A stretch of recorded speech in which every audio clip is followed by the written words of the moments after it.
Hi, Mark. It's great to have you in the Service Design Day conference, and I'm really Happy to be here. Yeah, I'm really thankful that you have accepted our invitation, and I'm pretty excited to talk to you as an avid fan of the Service Design show that you're running for a couple of years already, I guess. Yeah. All right. So the topic of today's chat, as we agreed upon, is going to be about the future of service design as a profession. And let me be provocative with my first question here. Before we started addressing the future of service design as a profession, let's start from the really basics, the present of service design as a profession. Do you think being a service designer is a real profession, or is just a way of branding, a different branding for consultants or ex-UXers, those who have been trying to differentiate themselves? So do you think it's a real profession? That's a very good question. I think it has changed over the years, and my current thinking around that is that I don't think it's helpful to talk about service design as a profession anymore. It maybe used to be in the early days. Right now, I myself try to see service design as a field, as a discipline, but not as a craft or a profession. And I can explain why, but please do then, because there are a lot of service designers sitting in the room right now and listening to us, and they have service designer written on their business cards. Mm-hmm. And I think that's good. It's good for our field that service design is getting more recognition, and it does have a title. But what I'm seeing right now is that service design is becoming such a broad field that we need a lot of disciplines. And it's really hard to find all those disciplines in one person, the unicorn. And talking about the service designer also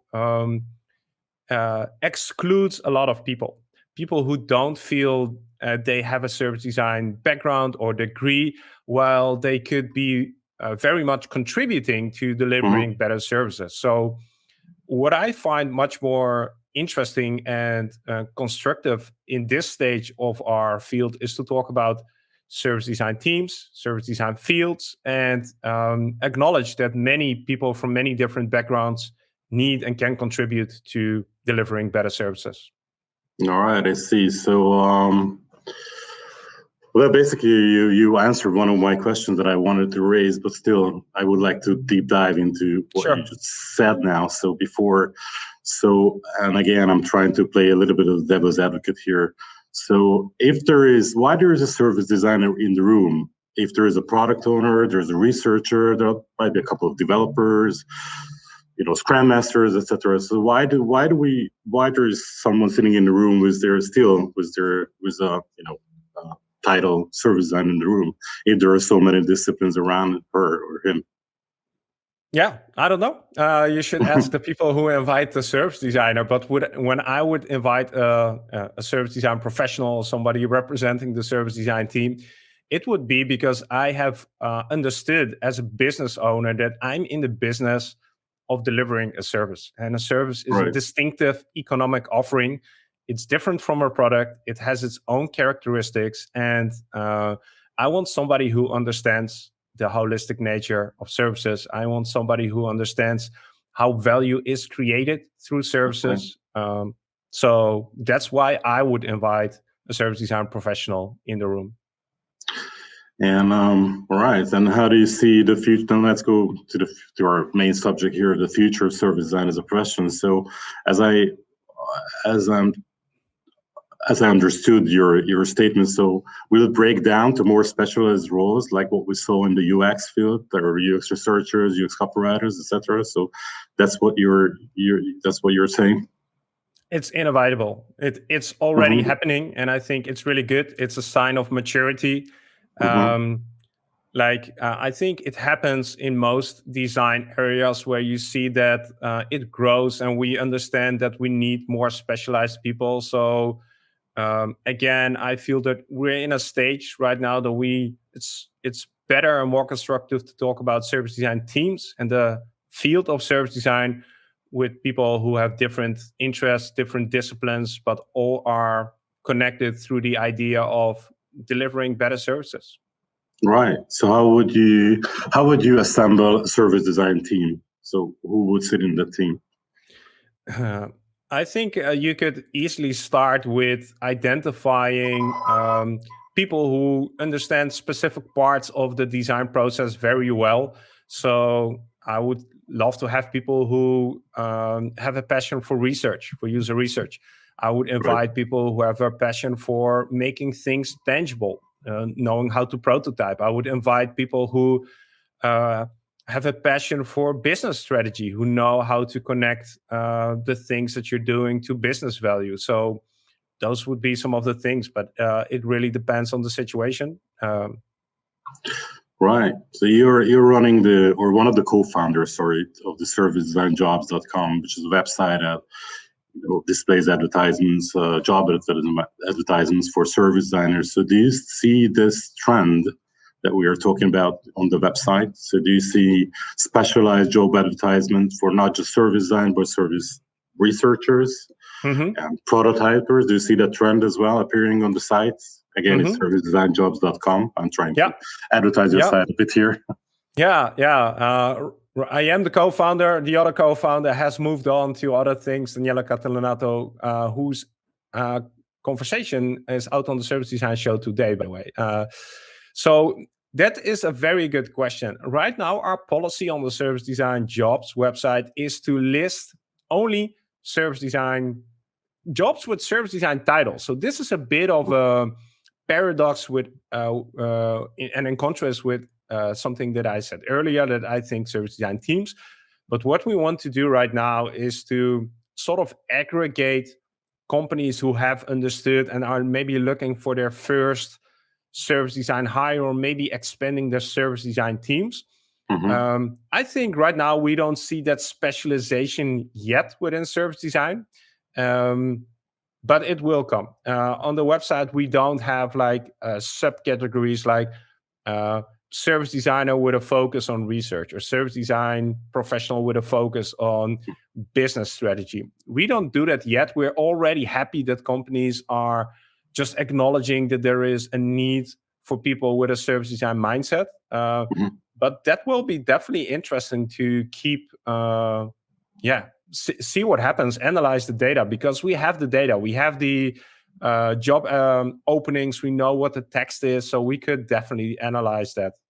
I see. So let me ask you a real personal question. So if I would like to be you still stay relevant as a service designer in the future, so what are the skills, or so what should I do? What would be your recommendation? Let's say you're my coach, and I want to stay relevant. I understand the trends, and I'm listening. I'm hearing you saying that I should specialize. So what would you recommend to not just me, but to all the service designers? Probably you're sitting in the room right now with me.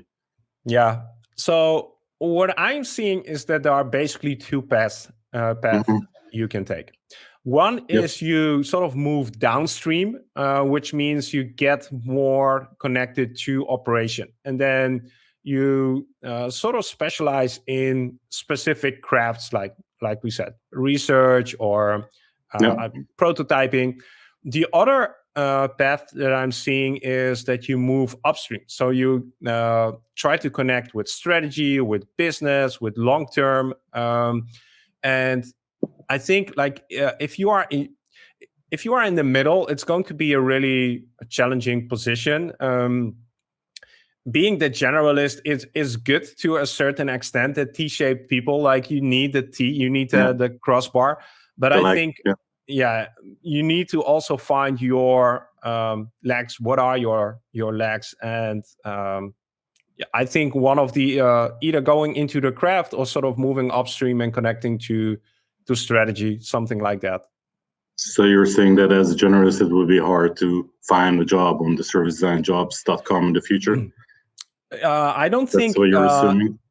Not in the next few years. I think there are enough companies who are just starting out on their service design journey and are looking for those generalists.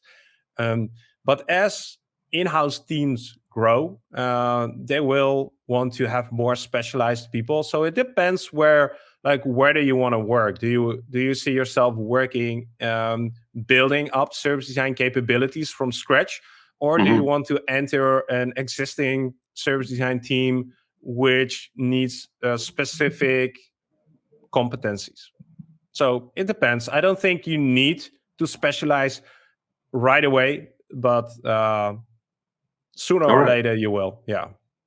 Before my boss starts to think that I'm searching for a job, I would like to change the topic a little bit in a way that I believe, or in my belief, and I'm just really curious whether you share this belief or you have another opinion.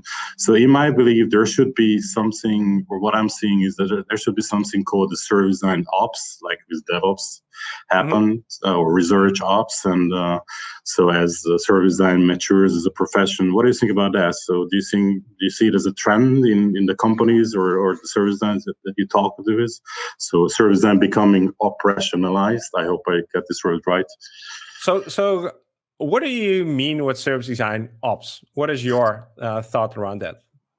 I don't have a lot of thoughts on that, but basically there should be common frameworks. There should be a common tool shared within the company. It shouldn't be fragmented, as I see in not as in terms of design maturity, not as developed companies around me or here in Hungary or in the region. So what I think there should be, something like a centralized framework, and the practices shouldn't be fragmented. And what I see also some kind of a repository, if that makes sense to you, repository of the common tools, and just like with research ops or DevOps, there should be a repository as well that is shared around or shared among the different silos or the different departments in a company. Yeah. Something like that. It's a little vague, I know, but I'm more interested in what you have or in your mind. So I don't see this topic of service design ops being addressed very much yet. But again, it's going to be a logical evolution because, like you said, our field is maturing. People want to you don't want to start from scratch every time. And we have learnings. We know some best practices. So collecting them, making them easily available, sticking to them, it just increases efficiency and allows you to focus on the things that actually make impact rather than figuring out how to do a user interview for the 20th time. Like, you sort of know the things that need to go in there for 80%. And hopefully, at some point. Yeah. So I don't see that there's a lot of talk around service design ops, but I think it's happening already. People just aren't calling it that yet. All right. Do you see any new responsibilities of a service designer? There has been a lot of talk lately, and there was a session before I was talking about a circular economy and sustainability issues that has been raised. Do you think that there's going to be other responsibilities of service design that we know at the present, and not just responsibilities, but areas of attention, I would say, in the future? Yeah.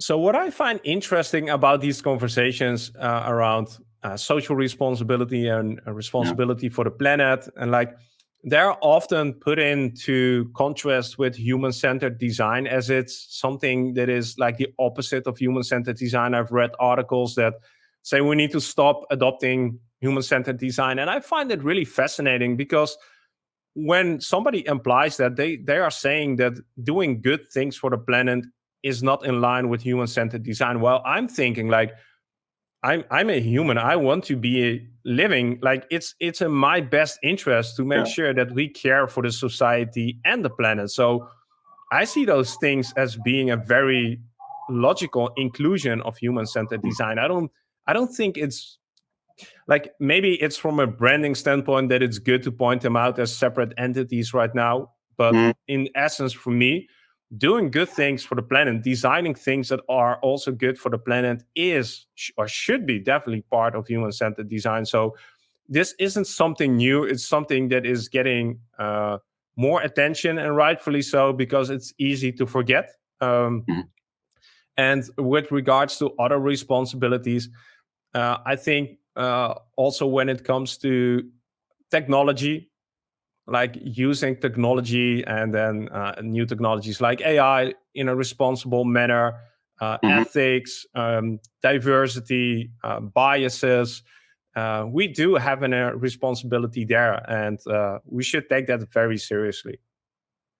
So it should be, in a way, the responsibility of a service design to bring these topics to the table, right? That's absolutely. That's what you're saying. And do you see that?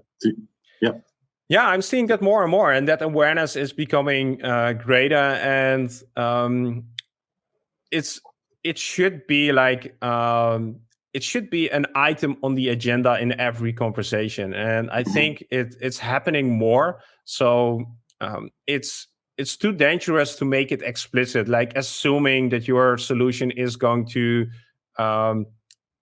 contribute to lowering inequality. Like you need to have almost a checkbox on your agenda, like did we measure our solution against how it affects people in minorities, or how it affects the planet. Like those should be criteria in every design process, and making them explicit is, I think, very helpful. I would like to stress this or talk about this issue a little more, because maybe it's just personal experience, but we are a service designer. I wouldn't say servants, but we are service people. We do have our own stakeholders, and don't you think that those aspects of service design that we are talking about right now, sustainability, the gender issues, and all the other issues that just came that we are talking about right now, is a contradictory? Maybe the word is a little bit harsh here. Contradictory to all the other KPIs that we are getting from our stakeholders, because let's be honest. I mean, we're most of us who are not working for NGOs, we're working in corporates, and corporates are usually one of the main aims of corporates is to make a profit.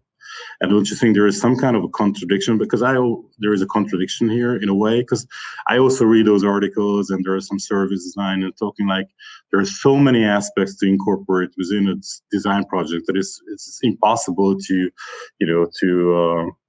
to satisfy my main business stakeholder, but also be sustainable and so on. Do you get my question? Yeah. Thanks. Yeah. It comes down to the ultimate question, like, do you believe that doing good for the planet, doing good for the people is good for business? Yeah. I think so. I think so. And some of these things are long-term investments. So, and there's where the tension comes in and the struggle comes in day-to-day service design within large organizations. Most people that you encounter don't have long-term horizons. They have quite short horizons, 3 months, 6 months, a year at max. And then other values come in, get squeezed. And they are more interested in short-term profit benefits than caring for the fact if the company will be still relevant in 5 to 10 years. Exactly. That's where the tragedy happens, and that's where you need leadership, and where you need very clear, a very clear top strategy that says, we believe that doing good things for the planet, or making sure that we help to eliminate inequalities, we believe that this is going to help our business be more sustainable and eventually more profitable. If you don't have that leadership, then it's going to be very hard. Thanks for your view, and I think you're touching a really important question here, and I wanted to ask, of course, is that what can a service designer do, and what shouldn't a service designer do, not to be seated at the CXO table? So, because what you're saying, if I understood, is that we as service designers should be responsible for bringing those issues on the table. And you're saying that it's a leadership question whether the company incorporates those aspects. But what should a service designer do to be seated at the table of the CXO, to be accepted at the level of the leadership? Yeah, and I think that is a very important question, and the answer for me is also quite straightforward. You need to show how you're contributing to the company's mission, company's strategy. Like, you need to make that connection, show how you're relevant. And I don't see a lot of not enough conversationing in the design community happening around that. We sort of live in I would say still a bubble that we sort of feel as long as we do good things for our users and for the employees, everything will be fine. But we need to take the responsibility to show how that actually contributes to the agenda of the people who are at the board table. And we need to do that more actively, learn a different language. So I think that's what you need to do if you want to get a seat at that table. That is the main struggle, in your opinion, of a service designers, not to, because it's a blind spot. It's a blind spot. Yeah, that's a blind spot. All right, so we should take more responsibility and we should listen to our stakeholders. That's what you were saying. I'm just trying to make a mental note here. Yes, and it's so easy because we know how to understand people. That's what we do on a day-to-day basis. The only thing we need to do is acknowledge that the people who are in that boardroom are also users. They also have an agenda. They also have dreams, fears, desires, pain, needs. Figure out what they are and see how you can help them and contribute to that. It's not much harder than that. We're already really good at it. Yeah, probably it's the good old stakeholder management, as we learned before. So there is nothing new on the table here. It shouldn't be. I assume it shouldn't be, but still there are struggles. And what would be your recommendation? And what are your thoughts about, how can we, fight those barriers? How can we elevate the design maturity in the company? So what would be your thoughts on that? Because that's what we are talking about here, basically, to elevate the design maturity within a company. And if you can share some good examples, what you have seen in other companies, that would be really nice, I think. If you have examples of what? What kind of examples would you like to see? Examples of service designers being able to be seated at the CXO table. Examples of how what did service designers do to elevate the business, the design maturity within the company? What did they do? If there are some best practices, or if there are just recommendations from your part, what you have learned from your interviews with other service designers? Yeah. I'm seeing at least two things. First thing is that you need to show value, and I've talked about it a few times already, but you need to show really tangible value. And sometimes that's really hard because we are not always connected to operation, and operation is is where it happens. It's where the actual value is delivered. So you need to find ways to connect yourself to operation and contribute to delivering value, make that value tangible, and then bring it back into the company. That's one. The second one is that with every initiative that you take, every small thing that you do, always try to make sure that something out of that process sticks for a longer term. So that's how you, I think, build design maturity. If you do user research, create a manual that, like you said, service design ops, that is available for the rest of the company. If you do a co-creation session, describe how this community of practice could work for the rest of the company. So with every small initiative that you take, what can you do to make sure that you're building the Lego blocks within the company, that something sticks? Good point, thanks. And what are the should not do's, if there is any, beyond the obvious ones? Like, we heard that over evangelizing is not the thing that we should do, because probably that irritates a lot of people. But are there any not obvious ones that you have learned that we service designers shouldn't do if we want to elevate that design maturity? Yeah, I don't know. There are so many. The first one that would come to mind is what we shouldn't do is keep things to ourselves. Like treat service design or service designers as a holy grail, as being a very we should be much more pragmatic and practical with the things that we actually do. Like if we do a customer journey map in a different way, but the result is there, like who cares? Yeah. And I see that we sometimes get caught up in trying to do things the right way according to the books. But if that doesn't bring you the result that you're looking for, like that's going to work in the opposite manner. So do whatever it takes. Okay, so yeah, probably a well-crafted journey is not the end product that our stakeholders are waiting for.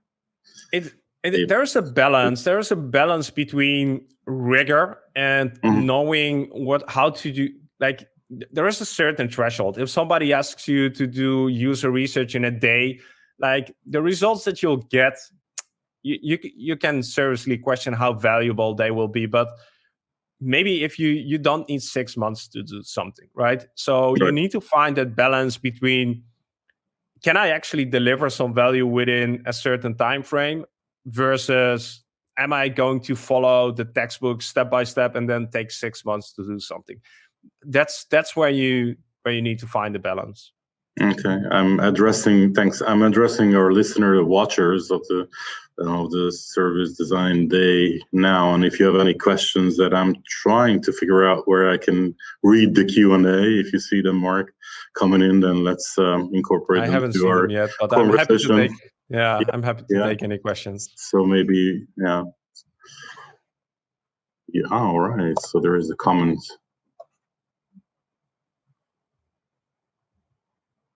Sorry, I missed those are in Hungarian. I'm trying to translate. My Hungarian is a bit rusty these days. Yeah, mine is fine. I'm just trying to pick a question for us. Just a second.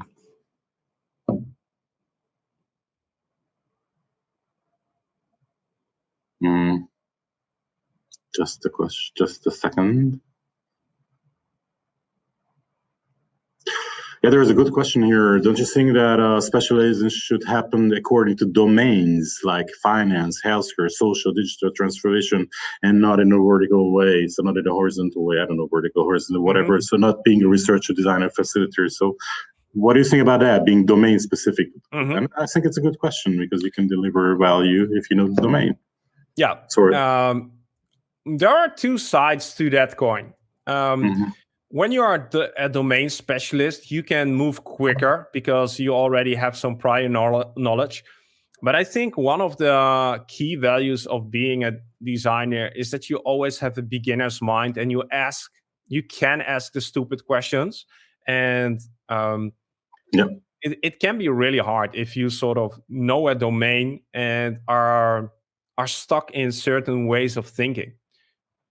So again, there is a balance there. If you have domain knowledge and you know how let's say you're working in a hospital and you know like the policies in a hospital and other things, that can help you to speed up development, but it will prevent you from challenging things. It might prevent you from challenging things. So I'm not sure about that one. And I don't think they are mutually exclusive. Like you could have a domain specialist, you could have a user researcher who's specialized in telecom.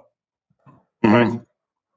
I wouldn't know why that wouldn't work, but keeping that beginner's mind is, I think, very important if you go down specializing in a specific domain.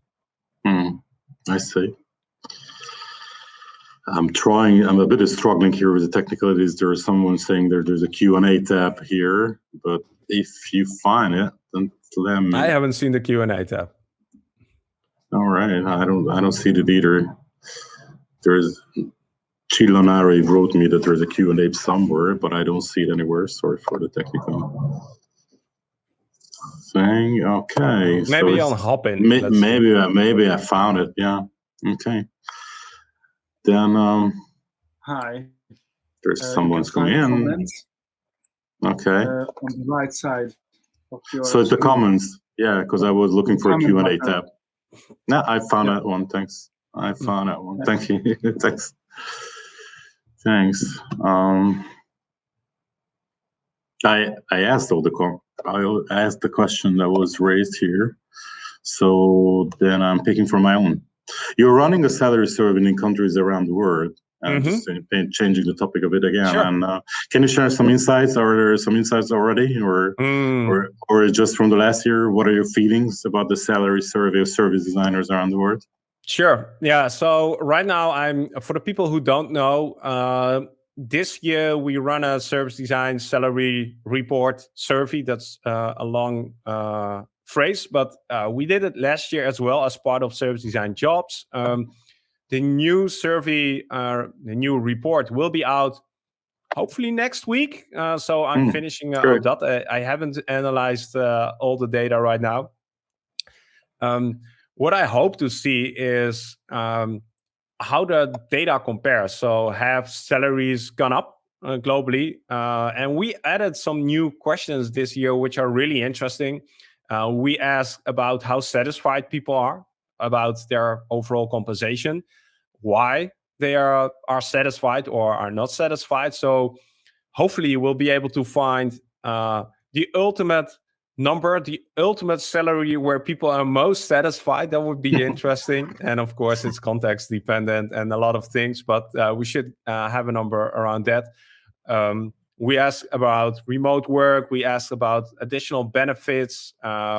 We asked about if people work in-house or freelancing or at an agency. So we have over 20,000 data points in the survey. So the data will be presented in a way where everybody who is watching right now will be able to go in, select the things that are relevant to them, and sort of see what comes up. So, great stuff. Can you share the URL, the link with those ones who are interested? Yeah, sure. The new report isn't online yet, but if you go to servicedesignjobs.com/salary-report or just go to servicedesignjobs.com, you'll see a salary report link. Right now, there's only a link to the previous year, but like I said, hopefully next week we'll have the new report ready. I see. Thanks. I think this would be useful for the many of us. Thanks for that. I'm trying to also pick from the questions, look at if there's any questions in the Q&A. But and I am also turning to the audience, so that we have just a couple of minutes left. So if you would like to ask a question from Marc, then here's the time and place. And until people are thinking about, I was also pondering one question. Maybe I hope we can cover it in the last couple of minutes. So let's try. If you go to Google, and that's totally out of scope question, but still I'm interested, and I'm taking this occasion to pick your mind. So if you go to Google and type design thinking, the first image that will pop up is the innovation sweet spots diagram. The feasibility, the desirability, that one. It looks like it might appear as a promise. It might appear as a promise because there is this innovation sweet spot in the center of the three circles, and it might appear as a promise that service design are in facts and design thinking are in facts and service designers are innovators. Do you think it's true? Do you think what do we service design have in our toolkit that makes us innovators? Is it a true statement or not? Because I've been asked this question before, like, you're an innovator, you should have thoughts about the future, and we got this criticism, but are we truly forward thinkers, future thinkers, innovators? Because it's in the diagram. So what do you think about that?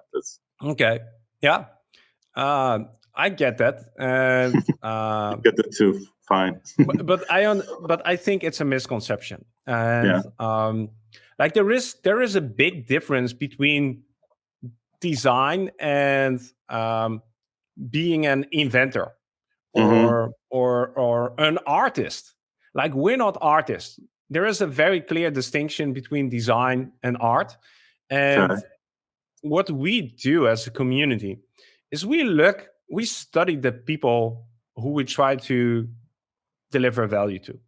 And we base our ideas off that. We look to the world and then create things that hopefully are helpful, are useful, are meaningful. And you don't have to have a vision of the future. You have to be very good at understanding what is happening right now. And I think that's how we create value. That's how we combine things. That's creativity. We combine ideas and solutions into new ideas and solutions. Like, if you're an artist, you might have a future vision of 2030. Like, the world will be... but that's completely different. That's in my opinion, something completely else. So that's a misconception, right? That's a very big I feel that that's a very big misconception. Okay, I feel that too. So I just wanted to pick your mind on that one. And the last question before we sadly have to go is that, do you feel there is an optimal initial structure or organizational setup for service designers in today, and which minimizes the conflict between them and the business stakeholders? So are there any best practices? Sorry for hopping from that question, but it's an interesting question still. That's a big question. And before I answer that, I know that people are in the chat. And before I leave, I would love to know how many people have seen the Service Design Show or listened to it. So if you have, please type something in the chat. Would love to know. I'm going to sort of avoid this question and give a better answer. There's a great book that I recommend to everybody around this topic, and I think I have it in arm's reach, so I'll try to grab it. All right. No. Where is it? Best practices around organizing design and service design within corporates. This book, Org Design for Design Orgs. If you have time at the end of the year to read one book, read this book. This is a goldmine. Is it an O'Reilly issue? Yes, it's by Peter Merholtz, and I always forget. I've interviewed Peter at least once on the show. This is a blueprint, a manual for how to embed design in a good way in organizations. So that would be my answer. There is a book about that which can give you much more information than I can in 1 minute. Thanks for the recommendation. I will make sure I get it for Christmas. I think our time's up. It has been really a great honor to be with you, to have the opportunity to talk to you today. And I wish you a good day. Was helpful. Yeah, same to you. Enjoy the conference. Absolutely. Have a nice day, Mark, and thanks again. Enjoy, everybody. Bye.